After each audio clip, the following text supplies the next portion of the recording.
Welcome to our channel. Today Bible verse in Tamil.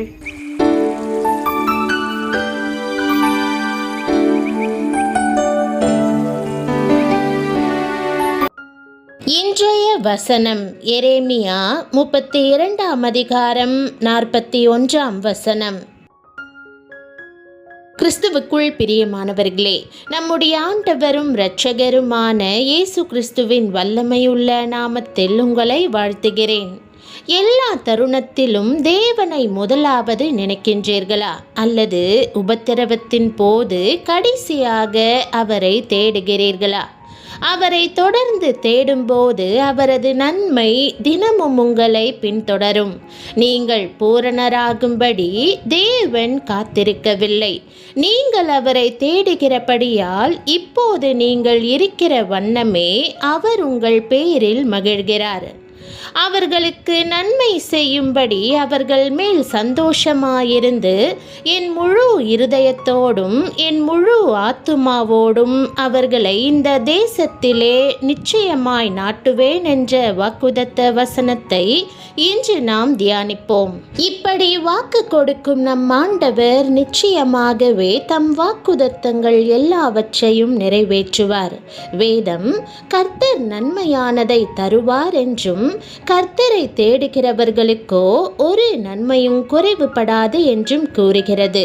ஆம் பிரியமானவர்களே, உங்கள் முழு இருதயத்தோடும் ஆண்டவரை தேட வேண்டும். ஆம், அவரை நாம் எப்போதும் தேட வேண்டும்.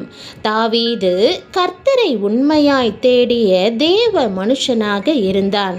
அதிகாலையில், மத்தியானத்தில், இரவில் அவன் தேடினான். அவன் எப்போதும் தேவனை இறுக பற்றி கொண்டிருந்தான். அவன் வாழ்க்கை முழுவதும் கர்த்தர் அவனோடு இருந்தார். சாதாரண மேய்ப்பனாக இருந்த அவனை தேவன் பரிபூரணமாக ஆசீர்வதித்தார், ராஜாவாக உயர்த்தினார். பிரியமானவர்களே, நம் தேவன் எவ்வளவு மகத்தானவர்! கர்த்தரின் மேய்ப்பராயிருக்கிறார், நான் தாழ்ச்சியடையேன் என்று அவன் கூறுகிறான். இந்த ஏழை கூப்பிட்டான், கர்த்தர் கேட்டு அவனை அவன் இடுக்கண்களுக்கெல்லாம் நீங்களாக்கி இரட்சித்தார் என்றும் வேதத்தில் வாசிக்கிறோம். இந்த உலகத்தில் பல்வேறு உபத்திரவங்கள் நம்மை நெருக்குகின்றன. ஆகவே நாம் அவரை நோக்கி பார்க்க வேண்டும். தாவீது செய்தது போல அவரை இறுக பற்றி கொள்ள வேண்டும். உங்கள் உபத்திரவம் எதுவாக இருந்தாலும் உங்களை விட்டு அது நீங்கி போகும். வேதம் எங்கள் தேவனுடைய கரம் தம்மை தேடுகிறவர்கள் எல்லார் மேலும் அவர்களுக்கு நன்மையாக இருக்கிறதென்றும் அவருடைய வல்லமையும் அவருடைய கோபமும் அவரை விட்டு விலகுகிறவர்கள் எல்லார் மேலும் இருக்கிறதென்றும் நாங்கள் ராஜாவுக்கு சொல்லியிருந்தோம் என்று கூறுகிறது. நம் வாழ்க்கையை சீர்தூக்கி பார்ப்போம். நம் முழு உள்ளத்தோடும் அவரை தேடுகிறோமா? தேவனுடைய வார்த்தையை வாசிப்பதற்கு, அவர் சமூகத்தில் இருப்பதற்கு, நம் எல்லா தேவைகளுக்காகவும் அவரிடம் விண்ணப்பம் செய்ய எவ்வளவு நேரத்தை செலவிடுகிறோம்? எந்த மனுஷனிடமோ மனுஷியிடமோ செல்லாதீர்கள். எப்போதும் தேவனிடமே செல்லுங்கள். கர்த்தர் எல்லாவற்றையும் உங்களுக்கு நேர்த்தியாக செய்வார். இன்றைய வாக்குதத்தத்தின்படி கர்த்தர் உங்கள் பேரில் களி கூறுகிறார் என்பதை நீங்கள் ஒருபோதும் மறந்து போகக்கூடாது. மனுஷர் உங்களை குற்றப்படுத்தலாம், புறம்பே தள்ளலாம், பொய்யான குற்றச்சாட்டுகளை சுமத்தலாம், தவறாக புரிந்து கொள்ளலாம். நீங்களே உங்களை குறித்து எனக்கு தகுதியில்லை, போதுமானவை இல்லை என்று நினைக்கலாம். ஆனால் தேவன், என் பிள்ளையே, நான் உன் பேரில் களி கூறுகிறேன். நீ என்னை தேடி வந்திருக்கிறாய், என்னிடம் உதவி கேட்டிருக்கிறாய், உன் வாழ்க்கையை என் கரங்களில் ஒப்படைத்திருக்கிறாய், என்னை பின்பற்றுவதற்கு தீர்மானித்திருக்கிறாய். நான் உன்னில் மகிழ்கிறேன். என் பிள்ளையே, எப்போதும் என் தயை உனக்கு கிடைக்கும் என்று சொல்லுகிறார். ஆனால் ஆனால் நீங்கள் இயேசுவுக்கு முன்பு எனக்கு போதிய தகுதியில்லை. நான் தவறானவற்றை யோசித்தவள். தவறான உணர்வுகள் எனக்கு இருந்தன. தவறான முடிவுகளை செய்தேன். ஆண்டவரிடம் கேட்காமல் காரியங்களை செய்துவிட்டேன். நான் அக்கறை காட்டியிருக்க வேண்டியவர்களிடம் அக்கறை காட்டவில்லை என்று கூறலாம்.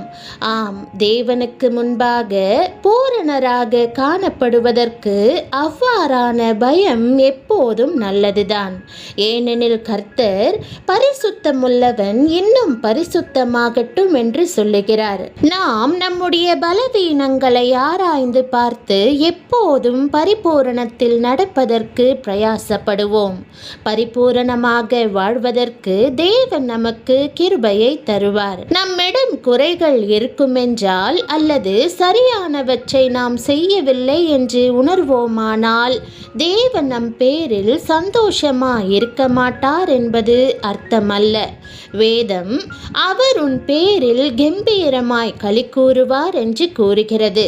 அவர் நேற்றைய தேவனாய் இருக்கிறார், இன்றைய தேவனாகவும் இருக்கிறார். தேவன் ஒருபோதும் மாறுவதில்லை. உங்கள் ஆத்துமாவை இயேசுவுடன் இணைக்கின்ற கணத்தில் அவர் உங்கள் பேரில் மகிழத் தொடங்குவார். கர்த்தர் உங்கள் பேரில் களி கூறுவதால் எல்லா பலவீனங்களிலும் இருந்தும் அவரது பலத்தினால் வெளியே வருவீர்கள். எல்லா பலவீனங்களையும் உங்களுடைய பலத்தினால் அல்லாமல் இயேசு உங்கள் பேரில் களி கூறுவதால் கிடைக்கும் பலனால் மேற்கொள்வீர்கள். முற்றிலும் ஜெயங்கொள்ளும்படி எல்லா பலவீனங்களையும் விட்டு வெளியே வருவீர்கள். தேவன் இன்றைக்கு அந்த கிருபையை உங்களுக்கு தருவாராக. தேவனுடைய ஆசீர்வாதங்களினாலும் நீங்கள் மகிழ்வீர்கள். இயேசு உங்கள் பேரில் மகிழும்போது ஒருபோதும் நன்மை செய்வதை நிறுத்த மாட்டீர்கள். ஆசீர்வாதங்கள் ஒன்றின் பின் ஒன்றாக வந்து கொண்டே இருக்கும். பிரியமானவர்களே, இன்று உங்கள் வாழ்க்கையில் தேவனுடைய நன்மை ஆரம்பமாகிறது. யாராலும் அதை நிறுத்த முடியாது.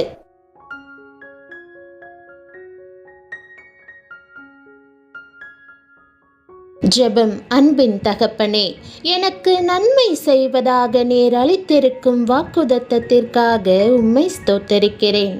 நான் தகுதியற்றவளாகவும் பலவீனமானவளாகவும் என்னை உணர்ந்தாலும் நீர் என் பேரில் மகிழ்வதற்காக உம்மை ஸ்தோத்தரிக்கிறேன்.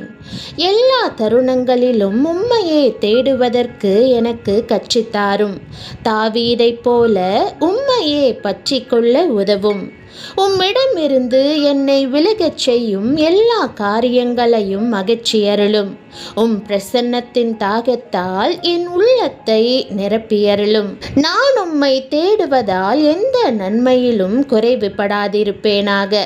என் மேய்ப்பராக இருந்து எப்போதும் என்னை வழிநடத்தும். என் வாழ்க்கையை முழுவதும் உம் கரங்களில் ஒப்படைக்கிறேன். என்னுடைய தோல்விகளுக்கு அப்பால் என்னை கண்டு உடைந்த எண்ணில் ஓர் அழகை பார்த்து உம்முடைய தயையை என் வாழ்வில் ஊற்றியதற்காக உம்மை ஸ்தோத்தரிக்கிறேன். தகப்பனே, என் குறைவுகளை, என்னுடைய வருத்தங்களை, என்னுடைய குற்றங்களை உம்மிடம் ஒப்படைக்கிறேன். உம்முடைய சந்தோஷத்தினால் என்னை பலப்படுத்தும். என் பேரில் களி கூரும். என்னுடைய பலவீனங்களுக்கு மேலாக நான் எழும்பி உம்முடைய கிருபையின் பூரணத்தில் நடக்கும்படி என் பேரில் கெம்பீரியும். நீர் வாக்கு பண்ணியபடி உம்முடைய ஆசீர்வாதங்கள் ஒன்றன் பின் ஒன்றாக தொடர்ந்து பாயட்டும். இன்று நான் உம்முடைய அன்பை பலனை பெற்றுக்கொள்வதோடு என் பேரில் நீர் மகிழ்வதை கண்டு மகிழ்ந்து இயேசுவின் நாமத்தில் ஜெபிக்கிறேன் நல்ல பிதாவே, ஆமென்.